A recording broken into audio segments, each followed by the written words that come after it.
नाज़रीन आदाब, खैर मकदम है आपका TAN न्यूज़ चैनल में। आइए नजरें डालते हैं आज की ताज़ा तरीन खबरों पर।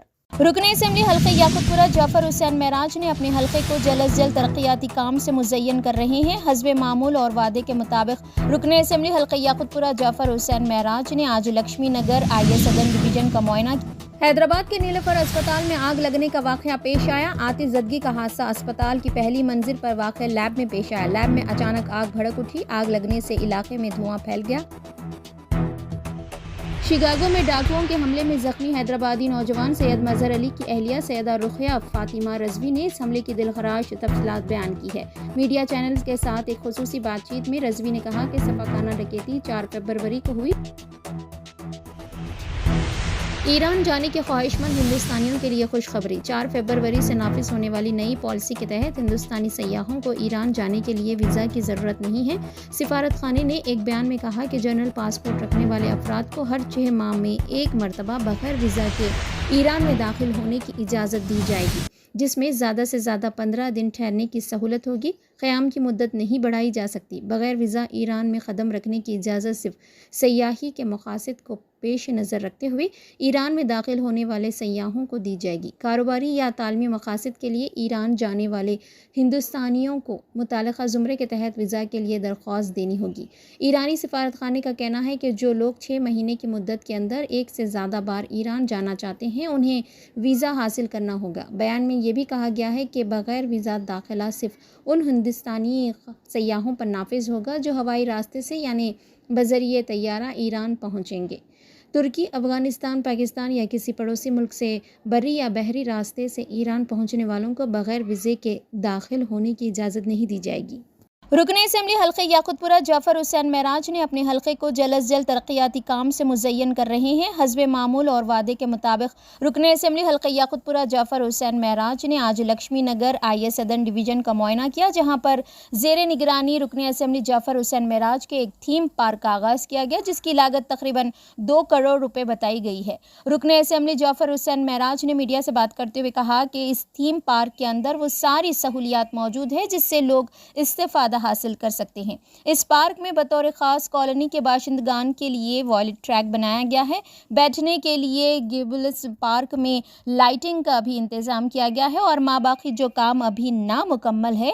रुकने असेंबली जाफर हुसैन महराज ने बाशिंदगान को तयक़ुन दिलाया कि जल्द अज जल्द वो भी काम मुकम्मल कर लिए जाएंगे और साथ ही कॉलोनी के बाशिंदगान की शिकायत पर GHMC के अहदेदारों के साथ रोड का भी दौरा करने का उन्होंने तयक़ुन दिलाया। इस दौरान रुकने असेंबली जाफर हुसैन महराज के हमरा मुकामी कॉरपोरेटर श्वेता मधुकर रेड्डी और मजलिसी दीगर सरगर्म कारकुन भी मौजूद थे।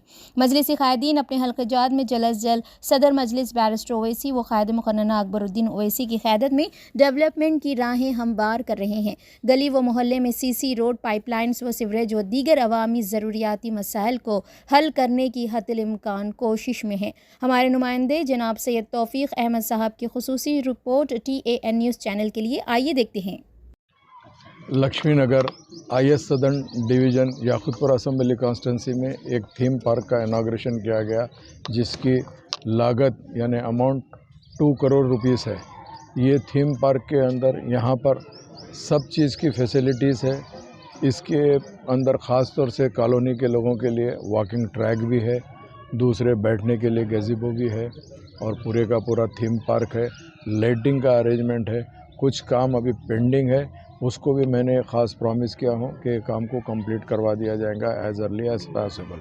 कॉलोनी के लोगों का जो इंसिस्ट था कि यहाँ के रोड्स डैमेज है और कुछ और एमिनिटीज़ की ज़रूरत है, तो मैं इन लोगों को एश्योरेंस देना चाहता हूँ कि बहुत जल्द ऑफिसर्स के साथ विज़िट करके पूरे कॉलोनी के काम टेकअप करेंगे। मेरे साथ में मधुकर रेड्डी साहब मौजूद है और यहाँ के मुकामी कॉरपोरेटर श्वेता मधुकर रेड्डी मैडम भी मौजूद है और इंशाअल्लाह ताला मैं यहाँ का जितना भी IS सदन का जो भी वर्क है उसको मैं देखते हुए वो काम को जल्द से जल्द आगे बढ़ाऊँगा और जो सैंक्शन वर्क है उसको इमीडिएट स्टार्ट करने के लिए बहुत जल्दी रिव्यू मीटिंग लेके वो काम को भी कंप्लीट कराया जाएगा। आज के इस प्रोग्राम के अंदर जितने लोग आए हैं इन सब का मैं थैंक्स अदा करता हूं और उम्मीद करता हूं कि हम लोग यकीनन हमारी पार्टी के प्रेसिडेंट असदुद्दीन ओवैसी साहब है और लीडर अकबरुद्दीन ओवैसी साहब है। इन लोगों की ख़ास निगरानी के अंदर हमको काम को आगे बढ़ाएंगे और हम काम करते रहेंगे। मैं सबको, जितने भी यहाँ के सराउंड कॉलोनीज़ के भी लोग हैं, उनको ये कहना चाहता हूँ, काम में आप सोचने की ज़रूरत नहीं है, काम कराना हमारा ही मेन इंटेंशन रहता और इसको हम आगे बढ़ा के काम करेंगे। Thank you so much. मेरी छोटी बहन श्वेता मधुकर रेड्डी एंड मधुकर रेड्डी साहब, मेरे पार्टी के कारपोरेटर संतोष नगर मुजफ्फर हुसैन साहब, यूनुस साहब, डिप्टी कमिश्नर संतोष नगर, नागमणि मैडम और पूरे सीनियर सिटीजन, सबसे पहले तो मैं आप तमाम का थैंक्स बोलना चाहता हूं। आपने अपनी ज़्यादा बिजीनेस मसरूफियत के बाद भी आप यहां आके मुझे सम्मान करे हैं, आप लोग का बहुत बहुत धन्यवाद। मैं याकूतपुरा एमएलए बने 2 मंथ्स हुआ है, जस्ट 2 मंथ्स कंप्लीट होके 1-2 दिन आगे बढ़े हैं। मुझे जैसे ही पता चला कि आपकी कॉलोनी के अंदर एक थीम पार्क है जिसका इनॉग्रेशन भी पेंडिंग है और कुछ वर्क्स भी बाकी है, तो मैंने इमीडिएट एग्री किया। और मेरा यही सोच है कि मैं जब कभी भी कहीं भी रहता हूँ, सबसे पहले मैं आपको बता दूँ, मैं फर्स्ट 2009 में एज ए डिप्टी मेयर काम किया हूँ अप टू 2012 तक। 2014 में मैं नामपल्ली एमएलए था, 2018 में नामपल्ली एमएलए हूँ।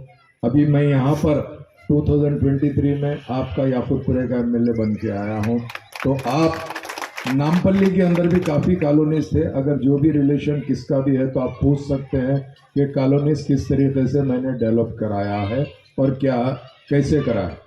पहली चीज़ तो मेरी सोच यही रहती है कि ऊपर वाला जिससे काम लेता है उसी को सेलेक्ट करता है और इलेक्ट भी करता है।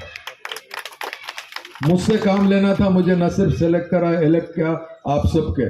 तो मेरा पहला सोच ये रहती कि मैं जितने भी मेरे याकूतपुरे के वोटर्स हैं सब मेरे लिए सेम है। जो वोट दिया मैं उनका भी काम करूंगा, जो नहीं दिया उनका भी काम करूंगा, ये मेरी सोच है। मैं इसीलिए सोचता हूँ कि नेक्स्ट टाइम आप लोग खुद काम से पहचान बनाएंगे, उसके बाद 100 में से 10 जने तो यही सोचेंगे कि भाई काम वाले को वोट देना चाहिए और काम वाले से ही काम लेना चाहिए। तो मेरी पार्टी की भी सोच यही रहती है। जैसा मेरी बहन है श्वेता मधुकर रेड्डी मैडम, लास्ट एक 10 डेज बिफोर जर्नलिस्ट कॉलोनी यानी प्रेस कॉलोनी के अंदर एक इनॉग्रेशन था जो कम्युनिटी हॉल बना था, उसमें मैडम ने हमारी पार्टी प्रेसिडेंट से रिक्वेस्ट किया था कि आपके फंड में से कुछ दीजिए। हमारे पार्टी प्रेसिडेंट ने इमीडिएट 30 लाख का मैडम को सैंक्शन दिया और कहा कि आपको जो पसंद है वो काम बताओ, हम काम करा के दे देंगे आपको। तो ये हमारी पार्टी की सोच और फिक्र रहती है। तेलंगाना कैबिनेट का इजलास चीफ मिनिस्टर रेवंत रेड्डी की सदारत में मुनक्किद हुआ। जराये के मुताबिक इजलास में 500 रुपए में गैस सिलेंडर और 200 यूनिट स्कीम को मंजूरी दी गई है। कैबिनेट के इजलास के बाद रियासती वज़ीर भूमि श्रीनिवास रेड्डी और श्रीधर बाबू ने मीडिया को इजलास से वाकिफ करवाया। कैबिनेट का इजलास तकरीबन 4 घंटे तक जारी रहा। वज़ीर के कांग्रेस ने माकबल यहाँ पर 500 रुपए में विजिट करूंगा और आपके जो भी मसाइल है, जो भी प्रॉब्लम्स है, उसको दूर करने की पूरी कोशिश करूंगा। ये जो थीम पार्क 2 करोड़ की अमाउंट से लागत से जो थीम पार्क बना है, इसमें कुछ काम पेंडिंग है, ये काम को भी मुकम्मल कराऊंगा। मैं आपको ये कहना चाहता हूँ, आफ्टर पार्लियामेंट इलेक्शन जितने भी आपके काम है उसकी रिस्पॉन्सिबिलिटी लेते हुए कंप्लीट कराना। अब आप बोलेंगे पार्लियामेंट का क्यों कर रहे हैं? हम ये मंथ में एनी टाइम नोटिफिकेशन यानी शेड्यूल आने की उम्मीद है, उसके बाद हम लोग कुछ नहीं कर सकते। अगर हमारे असेंबली से बीच में शेड्यूल नहीं आया तो मैं ज़रूर यहाँ पे इंस्पेक्शन करूँगा और इमीडिएट आपके प्रपोजल्स आगे बढ़ाऊँगा। मगर सैंक्शन इसीलिए नहीं हो सकता, शेड्यूल आने के बाद कोई काम नहीं होता है इसके लिए। मगर मैं आपको ये अश्योरेंस देना चाहता हूँ, हम लोग सिर्फ और सिर्फ काम के लिए जाने जाते हैं। और ये जो लक्ष्मी नगर के साथ साथ जितने भी सराउंड कॉलोनीज है और आईएस सदर्न डिवीज़न है, मैं समझता हूँ कि इंटायर याकूतपुरे के अंदर सबसे बेहतरीन अगर कोई डिवीज़न डेवलप्ड है यानी पॉश कॉलोनीज है जहाँ पे लोग रहते हैं, तो वो आईएस सदन भी है। क्योंकि IS सदन के साथ साथ मेरे पास और भी संतोष नगर भी है, ऐसे भी सब है, मगर इसके अलावा कई स्लम्स भी है, तो हमको वहाँ पे भी देखना पड़ता है। मगर मैं आपको ये कहना चाहता हूँ, आपके वर्क की रिस्पॉन्सिबिलिटी बहैसियत MLA मैं लेना चाहता हूँ। ऊपर वाला मुझे 5 साल के लिए जिता के भिजाया, मैं हेल्थ के साथ अच्छा रहूँगा और मेरी लाइफ भी रहेंगी, तो आपका काम ज़रूर ब ज़रूर करके आपका दिल जीतूंगा। और ये थीम पार्क में कभी कभी आके बैठ के अपने आप को भी ये महसूस करूँगा कि भाई लोग मुझे कहते हैं कि साहब आप बिल्कुल एनर्जेटिक है, यंग है। बिल्कुल, मैं चूँकि सब में रह के मैं यही फील करता हूँ कि मुझे भी आप लोगों की तरह एक्टिव रहना है, क्योंकि यहाँ पर मैं जब एक्टिवनेस देख रहा था तो मेरे जितने भी बुजुर्ग है, ओल्ड एज मेरे जो बड़े अंकल्स है और जो भी लोग हैं, उन सब की जो फुर्ती देखा तो मुझे ऐसा लगा है कि भाई यहाँ पे थीम पार्क की बहुत ज़रूरत है, थीम पार्क की ज़रूरत है। यहाँ पे योगा भी चलता है। नामपल्ली के अंदर मेरे पास चाचा नेहरू पार्क था, वहाँ पर हमने थीम पार्क को बहुत बड़ा डेवलप करा, करीब 10 करोड़ से डेवलप कराया। वहाँ पे हमने लाइब्रेरी भी बनाया, एक छोटा सा ओपन एयर थिएटर भी बनवाया। सब काम है। आइंदा आहिस्ता आहिस्ता जो बेटर हो सकता है डेवलपमेंट के लिए, जो बेटर काम हो सकता है, वो काम कराने की रिस्पॉन्सिबिलिटी ज़रूर लेता हूँ। और मैं ये कहना चाहता हूँ आपको, आइंदा फिक्र करने की ज़रूरत नहीं है। ये जो कॉलोनी रोड्स है, ये रोड्स को नंबर 1 रोड बनाने की जिम्मेदारी मेरी रहेगी, और जो भी एमिनिटीज़ है उसके अंदर। मगर मेरी आपसे पर्सनल रिक्वेस्ट है कि मैं बोला आप सुने चले गए, आप और हम मिलेंगे तो ही डेवलपमेंट होगा। आपको भी थोड़ा बहुत हमारे साथ इंटरेस्ट लेना पड़ेगा, क्योंकि मुझे इतना बड़ा एरिया है, कई जने आते कई रहते, थोड़ा आप रिमाइंड करेंगे। हैदराबाद के नीलोफर अस्पताल में आग लगने का वाक़या पेश आया। आतिशज़दगी का हादसा अस्पताल की पहली मंजिल पर वाक़ लैब में पेश आया। लैब में अचानक आग भड़क उठी। आग लगने से इलाके में धुआं फैल गया। आग लगने की इत्तला फौरी तौर पर पुलिस और फायर ब्रिगेड को दी गई, जिसके बाद फायर इंजन की मुतादिद गाड़ियां मौके पर पहुंचकर आग पर काबू पा लिया। नीलोफर अस्पताल में आतिशज़दगी वाक़े के बाद शरीक बच्चों के अलावा वालिदैन और अस्पताल का अमला खौफज़दा हो गया। मज़ीद तफसीलात का इंतज़ार है। आज नीलोफर चिल्ड्रन हॉस्पिटल में एक फायर इंसिडेंट रिपोर्ट किया था। करीबन 5 और 5:10 के दरमियान में हमारे मुकामी कॉर्पोरेटर आरिफ रिजवान साहब को यहाँ पे कॉल आया और वो बरक़ वहाँ पे पहुँचे। उसी के साथ साथ हमारे चंद्रशेखर साहब स्टेशन ऑफिसर जो असेंबली के फायर डिपार्टमेंट के, वो भी फ़ौरन यहाँ पे पहुँचे। मगर सबसे बड़ी बात है कि ये आग लैब में लगी थी और उस लैब की आग को बर वक्त यहाँ के ज़िम्मेदारों ने मिलकर उसको फायर सेफ्टी मेजर्स जो यहाँ पे 3 महीने पहले सिखाए गए थे, यहाँ पे एक ड्रिल कंडक्ट की गई थी, उसमें जो ट्रेनिंग हुई थी उसको इस्तेमाल करते हुए यहाँ के मुकामी सुपरवाइज़रों ने उसको भर वक्त उसको काबू में लाया और इसके बड़े हादसे होने से रोका। जैसा आग की इत्तला मिली, यहाँ पे आरिफ रिजवान साहब फ़ौरन पहुँचे और मुझे जैसा इत्तला मिली यहाँ पे पहुँचा।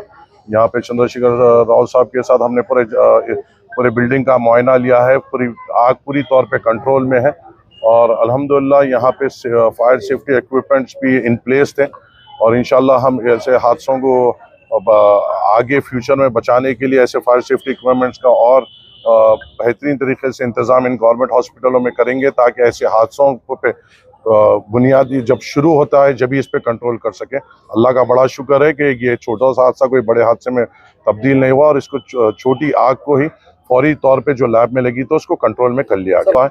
ये जो इलाके में जो यहाँ पे आग लगी थी वो लैब का इलाका है जो पेशेंट से थोड़ी दूर पे है और बरवक्त भी उसको एक 5 से 10 मिनट में उस आग को काबू कर लेते हुए उसको फैलने से रोक दिया गया। नुमाइंदगी मजलिस इत्तेहादुल मुस्लिमीन कर रही है और इंशाअल्लाह ताला मैं आपको मुतमईन देता हूँ कि हम जल्द से जल्द नामपल्ली हल्के में एक फायर स्टेशन यहाँ पे लाएंगे और उसको एक हकीकत बना के रहेंगे।